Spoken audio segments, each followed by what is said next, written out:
We have a special guest star in this episode. Scott Adsit. Both you and Scott have appeared in 2 episodes of the TV show Monk. Tony Shalhoub was the nicest.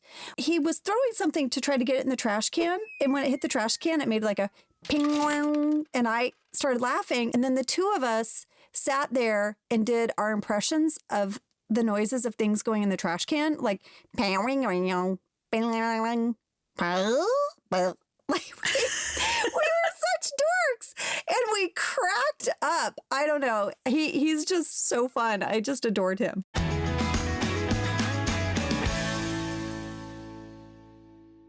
This episode was filmed during May 2006. And so, Angela, my question for both of us is, what were you doing? Flashback now to May 2006, and what were you up to? Well, I had a journal entry from May 3rd, 2006. This is what I wrote. I wrote that I was doing a photo shoot with my cat, Lucy, for Cat Fancy magazine. Angela Kinsey. What? Shut the front door right now. What? Do you know what I wrote in my journal? No. For this week of May. What? Of 2006. I did a photo shoot with my cat, Andy, for People magazine. I'm not joking, lady. Lady, how did we not know that we did photo shoots with our cats at the same time? Oh my gosh. First of all, this is why we're BFFs, all right? This is why. Our life has very strange ways that it is parallel. So was Lucy on the cover of Cat Fancy? No, Lucy was not on the cover because she was a rescue. She was not a purebred cat. But also, Jenna, Cat Fancy doesn't let humans on the cover.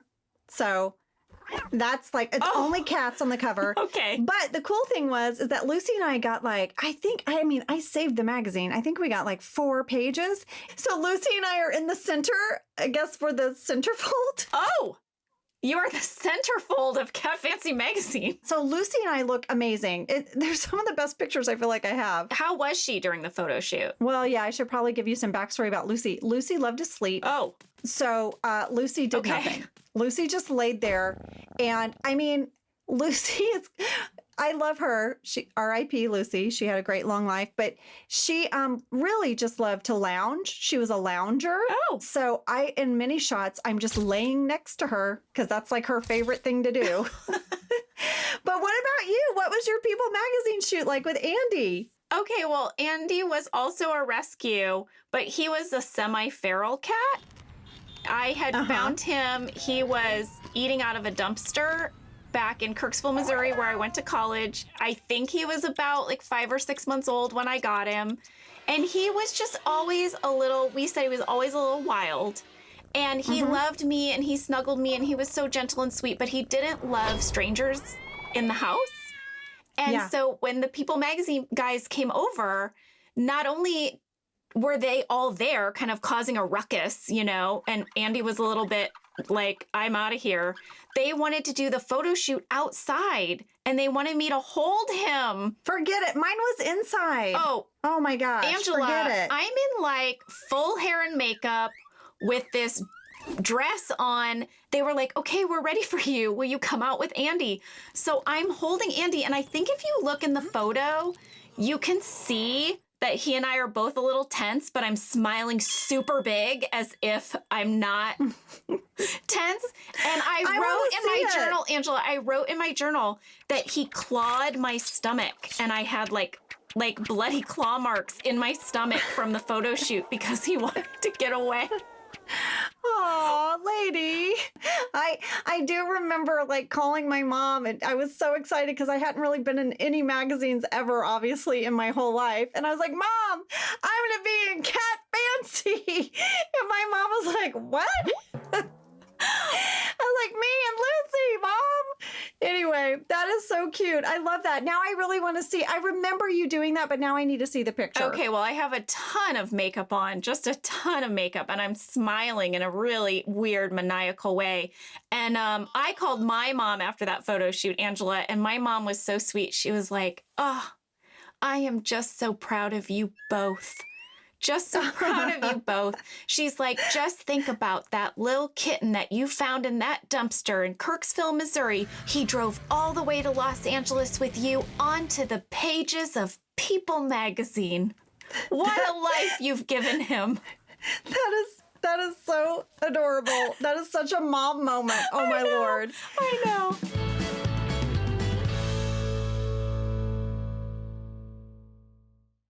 Why does Jim do his talking heads in front of the outside-facing window while everyone else's talking heads are inside of the window that faces the bullpen of the office? No, that is a great catch. It really is.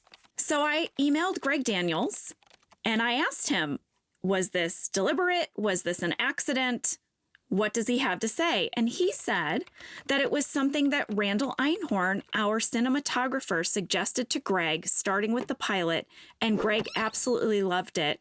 He said Randall's intention here was that it didn't necessarily have to be only Jim, but the idea was that any character that had a future outside of Dunder Mifflin or held some sort of internal optimism would sit in front of a window leading out into the world.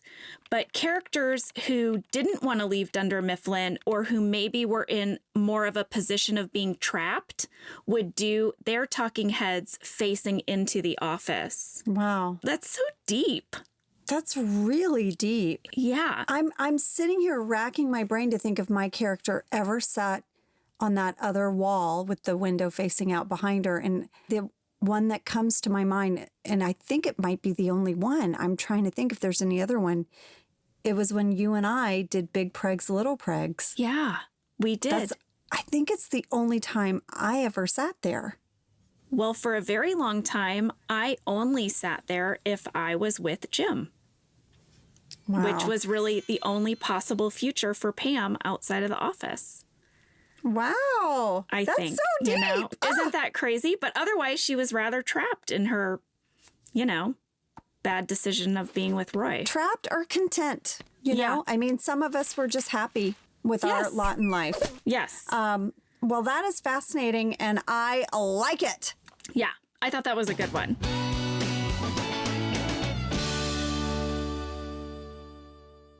Michael calls Dwight and Jim into the conference room, and he goes through a list of Dwight's complaints. And this is my favorite part of the episode. It's so good. And one of them made me laugh so hard. All right, here are the list of pranks that Jim has pulled on Dwight that Dwight has reported. Ready? Okay, yes. Ready, Jenna? Go. Number one.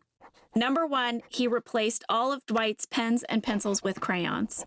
Number two, he had everyone call him Dwayne all day, which, by the way, Jenna, by the way, guess who would sometimes call him Dwayne?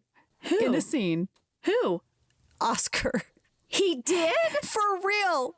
For real. There were scenes where he'd be like, listen, Dwayne. I'd be like, Dwight, it's Dwight. And he'd be like, ah, crap. That is so funny. Somehow it went into Oscar's brain in real life. Okay. Well, Jim also placed a bloody glove in Dwight's desk drawer and tried to convince him that he had committed murder. Yes.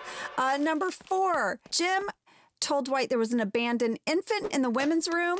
He went in to save the child and saw Meredith on the can. Go. The next one is that every time Dwight typed his name, it would just say diaper. Diapers. Yes. Yeah.